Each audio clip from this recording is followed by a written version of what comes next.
Nos vamos a la Cuba de 1898. Es un caluroso día de julio y en la bahía de Santiago de Cuba se desata uno de los combates más desiguales de la guerra entre España y Estados Unidos por el control de la isla. Un siglo después, Informe Semanal ha acompañado a un grupo de arqueólogos e historiadores que tratan de sacar del olvido ese capítulo de nuestra historia, desenterrando los cuerpos de los marineros españoles que murieron en esa playa cubana.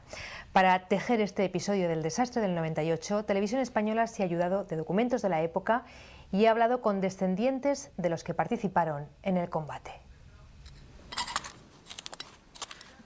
Bueno, antes de levantarlo vamos a documentarlo gráficamente y tomar la cota donde sale.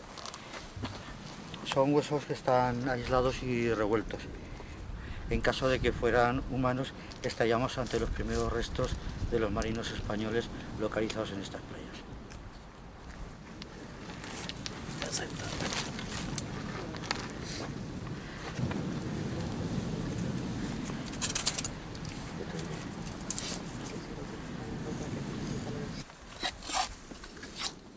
Fueron protagonistas de una de las páginas tristes de nuestra historia y sus cuerpos quedaron aquí, olvidados hace 106 años. Ahora el arqueólogo Javier Navarro, ayudado de geólogos e historiadores, intenta recuperar sus restos para poder repatriarlos a España. Formaban parte de la tripulación de los navíos que se enfrentaron a los norteamericanos en la bahía de Santiago de Cuba. Un combate desigual que acabó con la derrota de toda la escuadra española. Estamos en la playa de Nimanima, que es el escenario donde embarranca el Infanta María Teresa.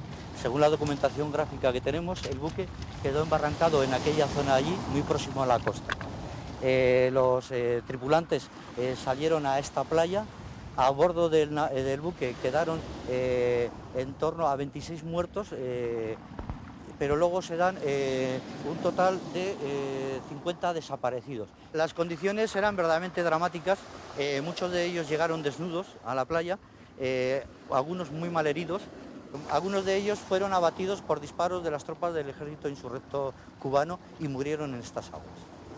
Luego sabemos que fueron recogidos y enterrados en un bosque que existía al norte de la playa, que es donde estamos centrando nuestra labor de investigación geológico-arqueológica. Cuando la escuadra del almirante Cervera abandona la bahía de Santiago aquel domingo 3 de julio con 2.232 hombres, todos saben que van a una derrota segura. Intentar romper el bloqueo norteamericano saliendo por la estrecha bocana es un suicidio. Cervera lo sabe, pero las órdenes que recibe son tajantes.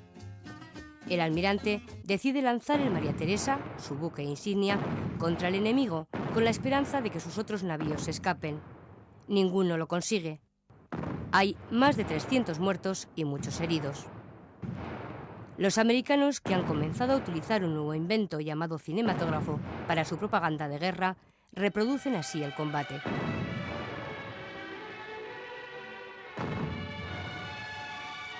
Ellos solo sufren una baja.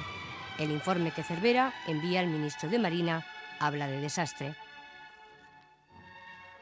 Como ya había previsto, la jornada del 3 ha sido un desastre horroroso. El número de muertos es, sin embargo, menor del que yo temía. La patria ha sido defendida con honor y la satisfacción del deber cumplido deja en nuestras conciencias tranquilas, con solo la amargura de lamentar la pérdida de nuestros queridos compañeros y las desdichas de la patria. Pero fueron valientes, sabiendo que iban a morir. El almirante Cervera sabía que lo que se le esperaba ahí, y así mismo salió. ¿Sabes? Eso era una muerte segura. Si lo estaban esperando en la boca, una boca estrechita así, donde había cantidad de barcos más poderosos. Danilo ha oído muchas veces relatar estos hechos.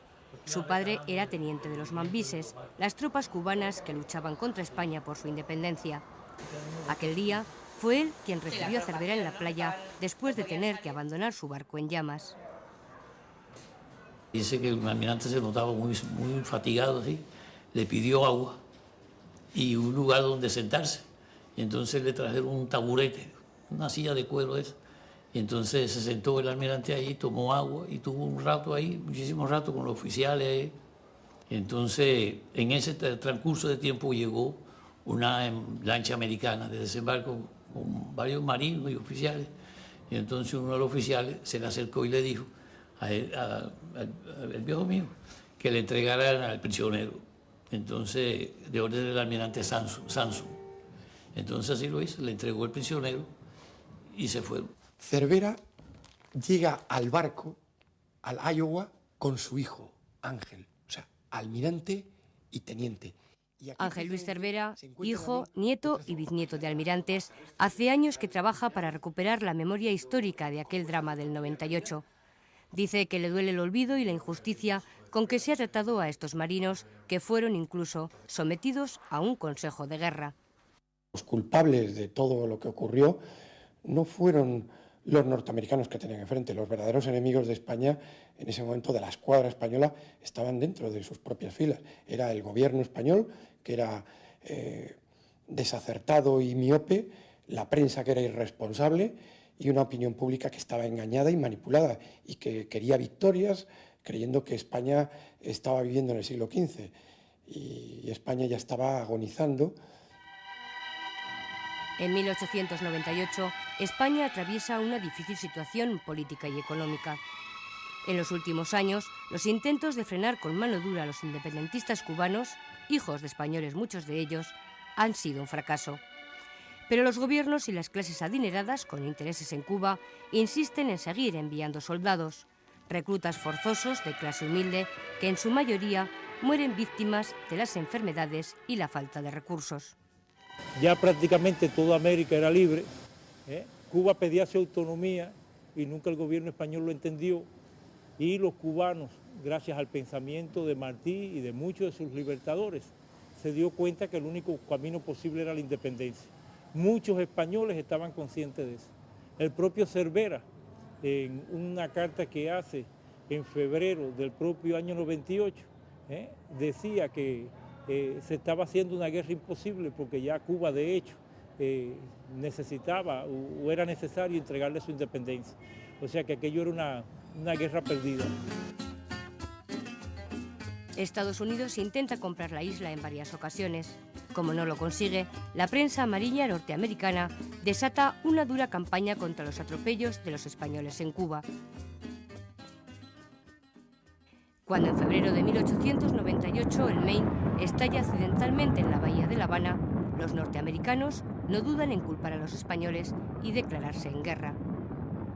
En pocos meses, España tendrá que cederles Cuba, Filipinas, Puerto Rico. El imperio colonial español desaparece.